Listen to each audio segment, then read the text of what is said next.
하나님 아버지, 이스라엘 백성이 애굽에서 학대를 받으면서도 더욱 번성케 하셨듯이 우리의 삶 속에서도 고난을 통해 주님의 뜻을 이루어 가심을 믿습니다.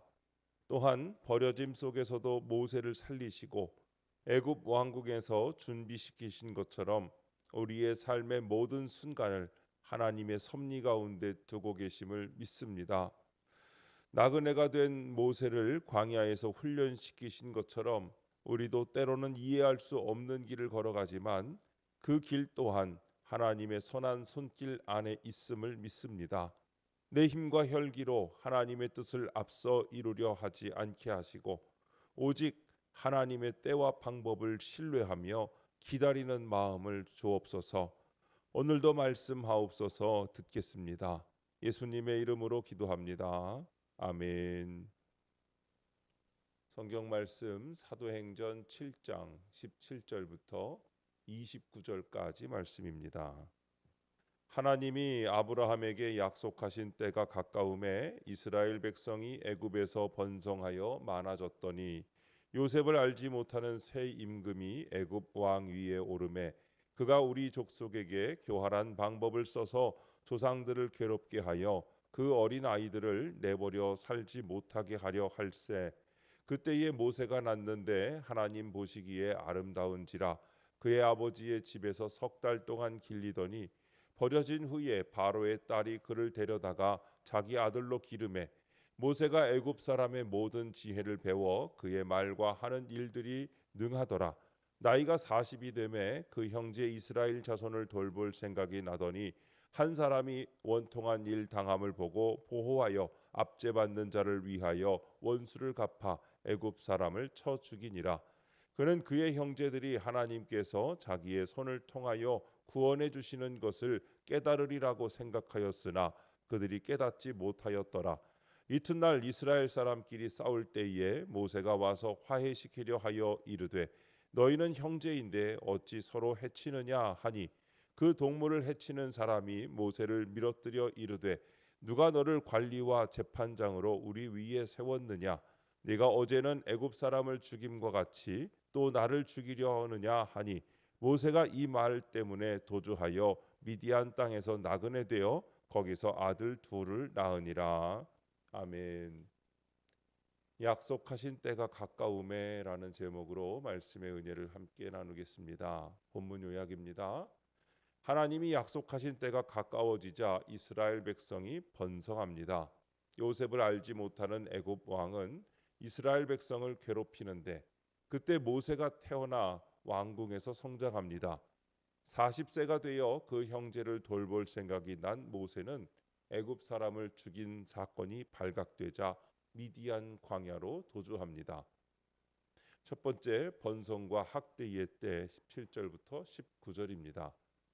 75명에 불과했던 이스라엘 자손이 애굽 생활 400년 후에 장정만 60만 명이 넘는 거대한 민족으로 번성합니다. 이는 역사의 주관자이신 하나님이 구속사의 시간표대로 일하신다는 것을 보여줍니다. 요셉을 알지 못하는 애굽의 새 왕이 이스라엘 백성을 학대하지만 그들은 계속해서 번성합니다. 이처럼 악한 세상에서 성도가 겪는 고난은 그의 구원을 위한 하나님의 쓴 약이 됩니다. 적용 질문입니다. 나는 하나님이 약속하신 때를 잘 기다리고 있습니까? 나에게 허락하신 학대가 구원을 위한 하나님의 쓴 약임을 인정합니까? 약이 쓴 것은 당연합니다. 하지만 그 쓴맛 뒤에는 치유와 회복이 있습니다.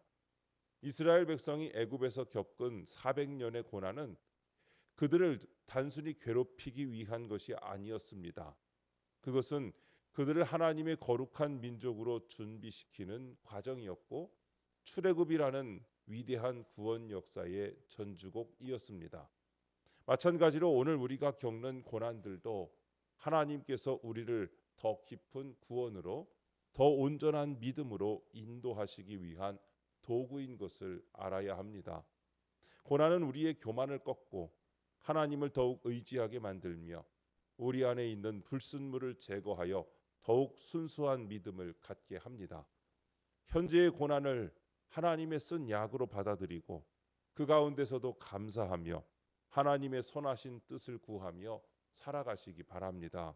그럴 때 우리는 고난 가운데서도 영적으로 번성하는 삶을 살게 되는 것입니다. 그리고 때가 되면 하나님께서 예비하신 놀라운 구원과 축복을 경험하게 되실 것입니다. 두 번째, 그를 데려다가 기름에 20절부터 22절입니다. 하나님이 정하신 때에 모세가 태어납니다. 하지만 그는 애굽의 유아 말살 정책으로 나일강에 버려집니다. 그러나 하나님의 섭리로 바로의 딸이 그를 발견하여 양자로 삼습니다. 이후 모세는 왕궁에서 애굽 사람의 모든 지혜와 말을 배우며 성장합니다. 이렇게 하나님은 그를 40년 동안 애굽의 왕궁에서 훈련받게 하십니다. 버려짐이 구원의 사건이 된 것입니다. 성도에게는 고난도 구원을 위한 축복이 됩니다. 적용 질문입니다. 버려짐의 사건이 구원의 사건으로 바뀐 적이 있습니까? 고난이 축복이라는 것을 믿습니까? 우리는 살아가면서 때로 모세처럼 버려졌다고 느낄 만한 경험을 할 때가 있습니다. 세상으로부터 소외되거나 사람들에게 거부당하거나 기대했던 것들로부터 멀어져 좌절감을 느끼는 순간들 말입니다. 내가 가진 재능이나 노력이 인정받지 못하고 쓸모없다고 여겨지는 때도 있습니다. 그러나 모세의 이야기는 그러한 버려짐이 결코 끝이 아님을 증명해 주고 있습니다. 오히려 하나님께서는 그 버려진 자리, 절망의 자리에서 새로운 시작을 만드시는 분이십니다. 요셉의 노예 생활과 억울한 감옥살이가 애굽의 총리가 되는 발판이 되었듯이 우리가 세상 속에서 경험하는 실망과 실패, 외로움은 하나님의 더 큰 계획을 위한 은밀한 준비 기간이 되는 것입니다. 고난은 아프고 힘들며 피하고 싶은 감정을 불러일으킵니다. 그러나 고난은 우리를 더욱 단단하게 만들고 영적으로 성장시키는 귀한 축복의 도구입니다. 고난을 통해 우리는 겸손을 배우고 하나님의 전적인 은혜를 더욱 절실히 구하게 되며 이웃의 아픔에 공감하는 깊은 마음을 갖게 됩니다. 또한 고난은 우리를 세상의 헛된 욕망에서 벗어나 영원한 가치를 추구하게 하는 통로가 됩니다. 우리가 이 사실을 진정으로 믿을 때 어떤 고난 속에서도 흔들리지 않는 믿음으로 주님을 의지하며 감사할 수 있게 되는 것입니다. 세 번째, 나그네가 된 모세 23절부터 29절입니다. 모세가 40세가 되었을 때 하나님은 그에게 형제 이스라엘 자손을 돌볼 생각을 주십니다. 그래서 그는 동족의 노역 현장에 찾아갑니다. 그리고 그곳에서 핍박받는 한 사람을 보고 인간적인 의협심으로 애굽 사람을 쳐 죽입니다. 결국 그 사건이 드러나자 모세는 미디안 광야로 도주합니다. 이방 땅으로 추방되어 나그네 된 모세가 불행하게 보이기도 합니다. 그러나 이 또한 이스라엘 백성을 구원하시려는 하나님의 섭리입니다. 적용 질문입니다. 내 의협심과 혈기로 하나님의 뜻을 이루려고 한 적은 없습니까? 모세는 이스라엘을 구원해야 한다는 하나님의 뜻은 정확히 알고 있었습니다.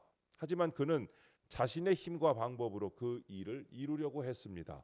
왕궁에서 배운 권세와 지식, 그리고 자신의 용기를 의지했던 것입니다.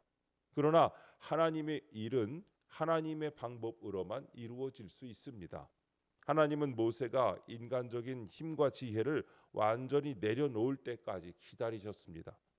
모세가 40년 동안 광야에서 나그네 생활을 하며 모든 혈기와 인간적인 교만을 내려놓고 온유한 자로 훈련받았듯이 우리 또한 성급하고 혈기 넘치는 모습을 성령의 인도하심 앞에 복종시켜야 합니다. 우리가 정말로 하나님의 뜻을 이루기를 원한다면 먼저 우리 자신의 혈기와 의지를 십자가 앞에 내려놓고 주님의 음성에 귀 기울이며 성령님의 인도하심을 따라 행해야 합니다. 오늘도 하나님의 인도하심 받을 때 우리가 고난에 처할 때도 있지만 그 고난이 하나님의 어루만지심이요 인도하심인 것을 깨달아서 여러분의 삶 가운데 고난을 이겨내고 승리하는 복된 삶이 되시기를 주님 주님의 이름으로 축원합니다. 기도하겠습니다. 하나님 아버지, 번성의 때도 학대의 때도 하나님이 구원을 위해 약속하신 때라고 알려주셔서 감사합니다. 학대의 때에도 낙심하지 않고 말씀을 붙들고 기도하게 하옵소서. 모든 것이 주님의 섭리임을 믿고 구원의 역사를 경험할 수 있게 하옵소서.